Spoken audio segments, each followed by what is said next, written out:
dili si Jesus ang nag-istorya ni mga igsoon, kinsa ang bakakon kadtong mga tao wala buto kag Hesukristo mga igsoon. Klaro kayo ang pulong sa Ginoo mga igsoon. Padayon ta mga igsoon, napasumpay diri. Nagingon diri, siya ang kaaway ni Kristo kay gisalikway man niya ang amahan ug ang anak. Awa ra mga igsoon, klaro kayo. Ikaw na ang kaaway ni Jesus mga igsoon, kay imo sang gisalikway ug gireject nimo ang pulong sa Ginoo mga igsoon. Klaro kayo ang pulong sa Ginoo mga igsoon.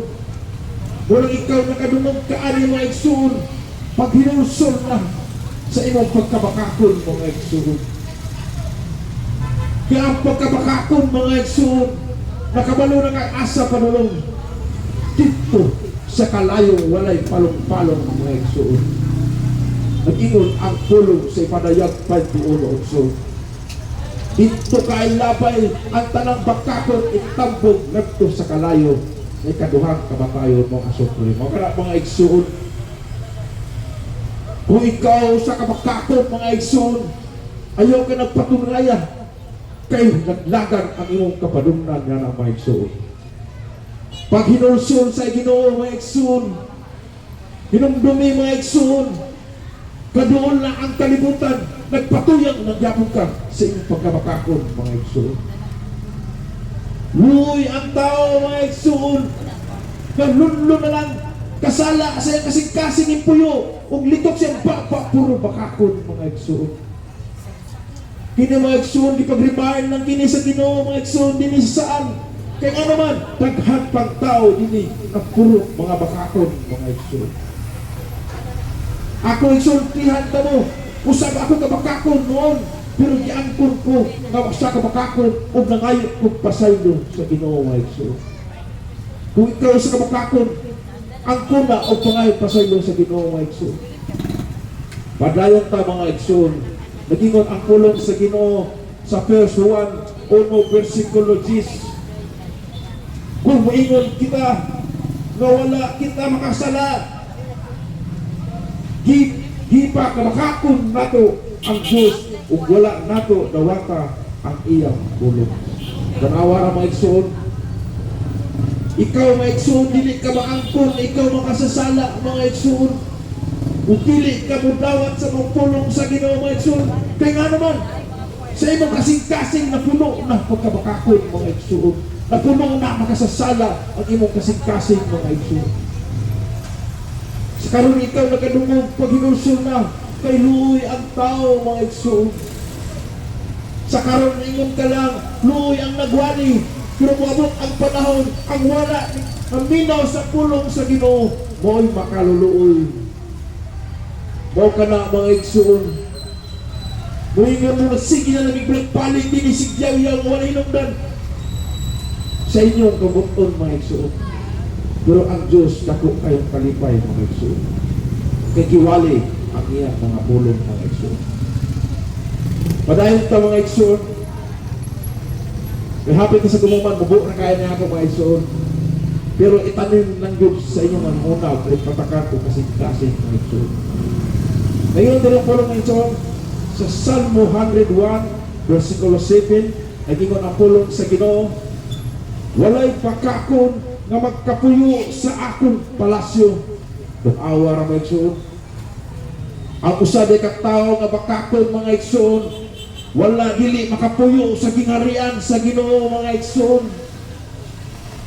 Mo kana mga igsoon, hunahunaan niyo mag-ayo, ngingon ang pulong sa Ginoo mga igsoon, walay bakakon nga makapuyo sa akong palasyo.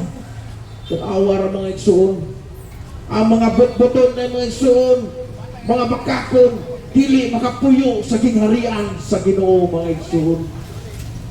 Pag-remind ng kini mga igsoon, kung ikaw sa kabakakon, paghinulsol na mga igsoon.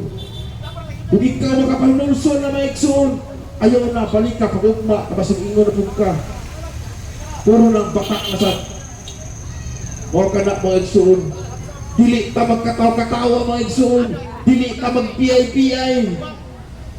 Kaya mo sa kabakakon, dili makapuyo sa gingharian sa Ginoo mga igsoon. Sumpay mga igsoon, napay padayon dito.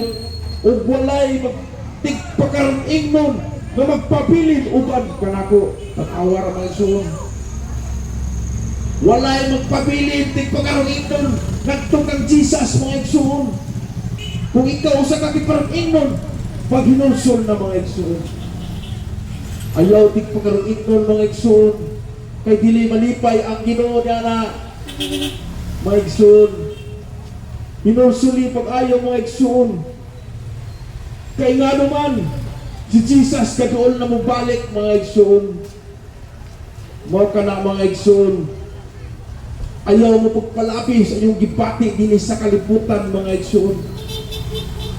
Kung kita nagkuyo din sa kalibutan, nagtrabaho, aron magtigom sa tanang bahandi, pagdating sa panahon mga igsoon, mga tayak lang anak mga igsoon. Ang angay atong tiguman mga igsoon, ang pulong sa Ginoo mga espiritual. Kaya pagdating sa panahon, makaluwas ka ng inyong itigom ng mga pulong o mga espiritual mga igsoon. Muna ang gusto sa Ginoo mga igsoon. Kung ikaw nagpalingog-lingog, imo na ng pagpili mga igsoon. Kaya kini pag-remind naman kini mga igsoon. Padayon ta mga igsoon, ikingon diri Salmo 58 versikulo 3, ikingon ang pulong sa Ginoo. Ang mga dautan magpabiling dautan sa tibuok nilang kinabuhi. Tanawa ka mga igsoon. Ang tao rin dautan mga igsoon, magpatuyang na lang na sa iyang pagkakautan mga igsoon. Sa tibuok nilang kinabuhi mga igsoon. Kung gusto ka mawala imong pagkadautan mga igsoon, paminaw sa pulong sa Ginoo mga igsoon. Susiha ang tinuod na Diyos mga igsoon. Kung mag-alagad kang mga tinud-anon sa yaha mga igsoon, kay maura ka na'y makawala sa imong pagkadautan mga igsoon. Magpasa ka sa pulong sa Ginoo mga igsoon, kay mao ka na ang makapawala sa imong pagkadautan mga igsoon. Kung wala si Jesus mo hari sa imong kasing-kasing, makabuhat yung kaugdautan mga igsoon. Pero si Satanas imong gipahari, ganahan yung ka mabuhat ugdautan mga igsoon. Kay sugad pa sa kanya adto, makasasala na gud sa Satanas o siya ang amahan sa mga sala mga igsoon. Padayon ta mga igsoon. Kay hapit ta kung mga igsoon. Nagingon diri sa Salmo 5 versikulo 6, nagingon ang pulong sa Ginoo, gilaglag mo ang mga bakakon ng awara mga igsoon. Gilaglag sa Ginoo ang mga bakakon ngadto sa impierno mga igsoon. Ikaw musubok naman lamang na ilaglag ka ngadto sa Ginoo kay ikaw sa kabakakon. Kung ikaw nakadungog ka niini mga igsoon, paghinulsol na mga igsoon, aron dili ka malaglag ngadto sa kalayo mga igsoon.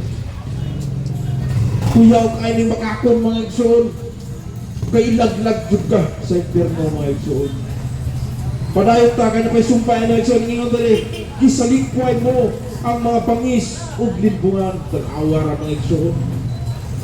Apel na sa mga limbungan mga igsoon, ilaglag na adto sa impierno mga igsoon. Kung ikaw sa kamagtinud-anon mga igsoon, usa man kakatindiro diha mga igsoon, ayaw paglimbong sa imong sikatawo mga igsoon. So once manglimbong ka, bisan duhalang kagramo mga igsoon, ang balance anak mga igsoon, 20 kilos ang mawala anak mga igsoon. Mo ka na ang katotohanan mga igsoon. Kung sa kakaw kalimbungan, ayaw ipadayon mga igsoon. Kay nakadungog ka ani nga mensahe, ilaglag ngadto sa impierno ang mga bakakon o ang mga limbungan mga igsoon. Dili makamahadlok niya na mga igsoon, nga ilaglag ka ngadto sa impierno mga igsoon. Kung ikaw nahigugma ka sa sikataw, dili jud ka angay manglimbong mga igsoon. Dili ka angay mamakak mga igsoon. Kung ikaw nahigugma ngadto sa Dios mga igsoon. Pero kung wala ka nahigugma sa imong kaaway dito sa Ginoo, lunlun bakakon ang mulawas sa imong baba mga igsoon. Mo ka na mga igsoon, padayon ta kay nagingon diri sa last verse lang ni mga igsoon. Kini nga verse mga igsoon kumon na kaya ng mga igsoon balik na dun. Itingon din sa verse 1, 2, versikulo 4, balik na mga igsoon ha. Ingon ang pulong sa Ginoo. Huwag may muingon, nakaila ako sa Diyos. Apan wala pagtuman sa iyang subo. Nakawara mga igsoon. Daghan ang tao din sa kalibutan mga igsoon, nakaila ang Jesus. Pero wala magtuman sa subo sa Diyos mga igsoon. Tama na sa baba, nakaila sa kag Jesus. Nakaila sa kag Lord Jesus ang kapaligan. Pero ang sugo ni Jesus, wala niya tumana na isumpay ani mga igsoon. Nagingon dire. Pakakon ka ng tawhana o wala kaniya ang kamatuoran. Tanawa ra mga igsoon. Kung ikaw din nakaila ka kang Jesus, wala ka mutuman, usan ikaw kapakakon mga igsoon. Wala sa imo ang kamatuoran. Kaya naman, makita ni Jesus ay imong kasing-kasing kung matuoran ba ang imong ipanultin mga igsoon. Mo ka na mga igsoon, pag-remind ng kini mga igsoon, nagkantong tao na tutulong pa sa pulong sa Diyos na kasing-kasing atong pukaon ani mga pulong sa Ginoo. Kaya nakapuyo mo sa iyong kasing-kasing ang bakakon mga igsoon. Kung ikaw nakadungog, pag hinulsol na mga igsoon, kay si Jesus bubalik na mga igsoon. Ganus ama mo na ikaw mag-hinulsol, unya na kung bubalik na si Jesus, pagkarakara na rin kang pangayot pa sa inyo, wala na mga igsoon, huli na. Samtang may panahon pa karon mga igsoon, nakadungog ka niini, karon dayon pangayot pa sa inyo. Kasi unyang gabi, mubalik si Jesus. Pagmata niyo, imperno na kayo magkapadungnan. Kaya nga naman, wala ka na hinulsol mga igsoon. Kung nakanabinda ka nakadungog, kining ipadayag sa Ginoo nga taong mga bakakon. Huwag ka na mga igsoon. Hindi na kataman mga igsoon. Salamat sa iyong pagpaminaw mga igsoon. Sa kini pagparimayan ng kini. Salamat sa Ginoo mga igsoon. God bless.